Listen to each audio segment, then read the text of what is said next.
I'm sleeping with Daddy. I was bewildered by the words of my 5-year-old granddaughter. That was because we were at a graveyard. She had collapsed in a tattered state in front of the grave of my son, who had lost his life in an accident. Moreover, it seemed as if she had been staying there for several days. "Where's Mommy?" She looked at me with a confused expression. She's with my little brother and my new daddy.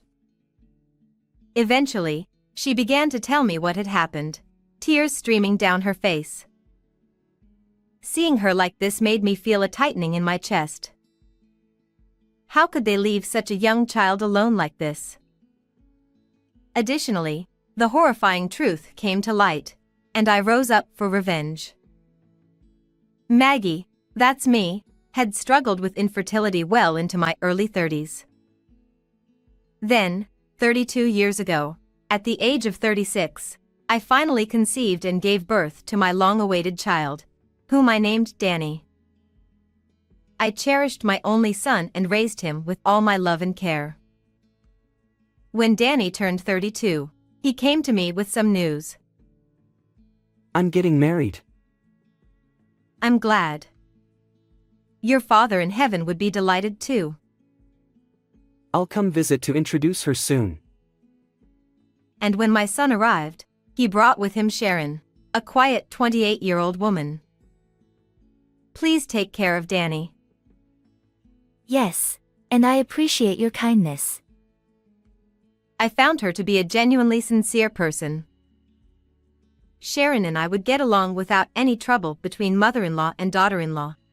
I thought so, but after Danny and Sharon got married, a year later, they had their first child, Anna, and then 2 years after that, their son Hugo was born. However, I hardly got to see Hugo at all. When Anna was born, I used to visit my son's house frequently, but after the birth of their second child, I was forbidden from going there. I'm sorry, Mom. Sharon says she gets stressed when you come over. Danny's words hit me like a punch to the gut. I hadn't realized that my frequent visits to my son's family were unknowingly causing stress for my daughter-in-law. Filled with remorse, I stopped visiting their house. There was one occasion when my son came alone to our house, but after that, we drifted apart from each other. One day, out of the blue, I got a call from my daughter-in-law, Sharon. Maggie. Danny fell into the sea. She choked back tears as she revealed something shocking to me. What? What do you mean? That's not possible. Well, actually. To summarize what my daughter-in-law told me, my son went out alone for a fishing trip, which was his hobby, and accidentally fell into the sea and lost his life. There were no eyewitnesses, but his fishing gear was found at the scene, indicating that there was likely no one around to rescue him. Additionally, it was discovered that there was a hole under the arm of the life jacket my son was wearing, which he might not have noticed. From the fishing spot, the thermos I gave him was missing. I thought it might be cold near the sea, so I gave it to him. Perhaps he dropped it into the sea, and while trying to retrieve it, he accidentally fell in? As I said my thoughts, my daughter-in-law, still crying, murmured, That's possible. According to Sharon, the police, upon hearing her account, treated it as a tragic accident. I hurried to my son's family's house, but my daughter-in-law seemed too shocked to do anything. So, I took charge of all the arrangements and ended up being the chief mourner. What will happen to Sharon, Anna, and Hugo from now on? Even though I lived separately, I was deeply shocked by the news. I couldn't imagine the immense pain my daughter-in-law and grandchildren, who lived with him, must be feeling. For their sake, I managed to prepare for the funeral and somehow get through it. However, 1 month after my son's death, things took a dramatic turn. When I visited the grave for the 1 month anniversary of his death, I witnessed something unbelievable. Huh? Someone's collapsed in front of Danny's grave. It was a small child, around 5 years old, wearing tattered clothes with mud stains, and there were holes here and there. Hey, are you okay? When I helped the child up, I realized it was someone I knew well. Huh? Anna? Oh, Grandma. My granddaughter Anna, with her eyes half open, was covered in mud from head to toe, to the point where she was almost unrecognizable. Tear streaks marked her cheeks. Why did you collapse here like this? As I wiped her face with a wet handkerchief, Anna shook her head. I didn't collapse. I was sleeping with Daddy. As soon as she said those words, tears welled up in her eyes again. What on earth was my daughter-in-law Sharon doing, leaving Anna at Danny's grave? Where's Mommy? With my brother Hugo, at our new daddy's place. What? I was completely taken aback. This news about a new dad was completely unexpected, and I hadn't heard a word about it from my daughter-in-law. Despite feeling bewildered by this sudden revelation, my priority was Anna. I brought her back to my home and decided to feed her. You must be hungry after being out there. Eat as much as you want. However, my granddaughter just stared silently at the steaming bowl of soup in front of her. I hope Hugo isn't hungry. With those few words, spoken softly, my heart filled with sadness. I'm sure he'll be okay. Anna, you need to eat and get strong so you can see Hugo. Okay. With those words, my granddaughter, awkwardly laughing, picked up his spoon and began to eat. And once Anna got full and calmed down, I decided to hear the full story. Listening to her story, I trembled with anger as I learned the truth my daughter-in-law had hidden. I will never forgive this. I will avenge Danny and Anna. Fuming with rage, I vowed revenge and stood up. First things first, I needed to find out where my daughter-in-law was. I went to the house where my son and his wife used to live, but it had already been sold and was empty. However, I was able to find a new lead from there. There's no mail in the mailbox. That means they submitted a change of address, right? To receive mail and other deliveries, it was necessary to submit a change of address notification and transfer the resident registry. So, my next step was to visit the municipal office to inquire about the resident registry. As a result, I got her new address and Sharon's current situation. Since her last name hasn't changed, it means she's just cohabiting with the other man. I secretly headed to my daughter-in-law's new address and visited people living nearby to ask about them. According to the neighbors, my daughter-in-law and her new partner didn't have a very good relationship with the neighborhood. Furthermore, it turned out that a nosy neighbor had been investigating and had found out the true identity of the new partner. Combining this with what Anna had told me, I came to a certain conclusion. That Danny crossed over to the other side wasn't because of an accident. However, finding evidence was difficult since the incident happened at sea, where fingerprints and other evidence would have been washed away. My son's body had already been cremated, so there was no way to examine it. At this point, I have no choice but to take a gamble. I devised a plan to uncover the truth about the incident. The next day, after making all the necessary preparations, I headed to Sharon's new address. Hello. What? Maggie? My daughter-in-law, who answered the doorbell, seemed completely off guard and looked startled the moment she saw my face. Ignoring her reaction, I said firmly, "I'm coming in." I quickly entered the house. Hey, who the hell is this old hag?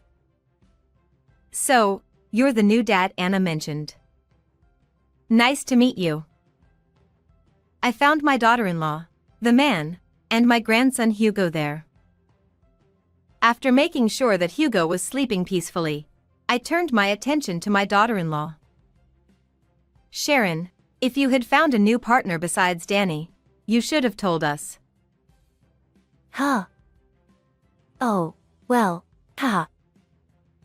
She pulled her face with a forced smile. The man, who seemed to realize I was Danny's mother from my words, remained sprawled on the sofa. "So? Did you have this new boyfriend while you were still married to Danny, or did you start seeing him after Danny passed away? Things will change depending on that." Well, obviously after Danny passed away, isn't it? Jack here has been comforting me since I was lonely. "Are you sure? There's no going back on this." What are you trying to say? Now that Danny's gone, I don't think it matters where I am or what I'm doing. She retorted, her voice becoming strained as she seemed to grow uncomfortable with my suspicion. Well, if Danny's death was truly an accident. I could hear Sharon swallowing hard. Here we go. This is the moment of truth. To corner my daughter-in-law and her partner, I decided to lay out everything I had found about the new daddy. "That man there works at a strip club, doesn't he? It's been confirmed that you frequented that club." What's your point? Even I need a change of pace sometimes. With 2 kids to take care of and all the stress, what's wrong with that? "But you ended up having a relationship with him while accompanying that stripper, Jack, there." She avoided my gaze, sweating trickling down her forehead. "I met Anna. She was sleeping in front of Danny's grave while crying," I said, trying to maintain as much composure as possible while looking at her. "I found it strange. Why did you take Hugo with you, but left Anna behind?" Sharon couldn't bear my gaze and squeezed her eyes tight shut. Surely, she had realized that I had uncovered the truth. Anna is Danny's child, but Hugo is Jack's child, right? That's why only Anna, who shares Danny's blood, was left behind at the grave. And where's the evidence for that? Jack suddenly interjected, his voice rising in anger as he challenged me. Perhaps he thought Sharon was incapable of handling the situation on her own. We could easily find out with a parentage test. Shit. Jack's response was choked as I said that. Anna told me that Sharon often brought a stripper home while Danny was away. Furthermore, I revealed the information I had got from my granddaughter. Apparently, Sharon even introduced this man to Hugo as his new daddy. Moreover, that stripper there was the one who punctured Danny's life jacket. Cut it out. Jack rose from the sofa kicking the table, and yelled at me. Do you think the police will act just based on a kid's words? Yeah, that's right. Just the words of that kid won't be enough evidence. Sharon retorted, emboldened by the host's words, and pushed back assertively. If you're so desperate to turn Danny's accident into a case, then show some other evidence. I fell silent, bowing my head and avoiding eye contact. Perhaps seeing that I couldn't retort. See.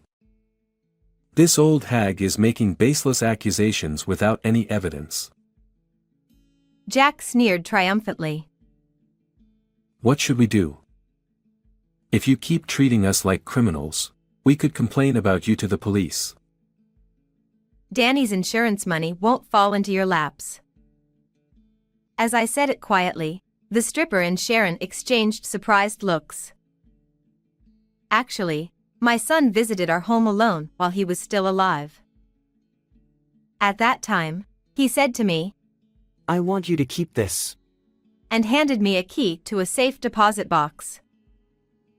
In the chaos of his passing and the subsequent funeral, I completely forgot about it. However, after hearing Anna's story, I began to wonder. So, for the first time, I opened that safe deposit box.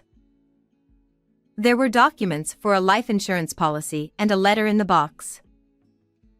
In the letter, it said, I've changed the beneficiary to you, Mom.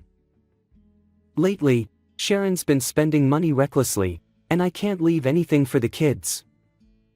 If anything happens to me, I want you to use it for them. It seems Danny didn't know about your lavish spending at the strip club until the very end.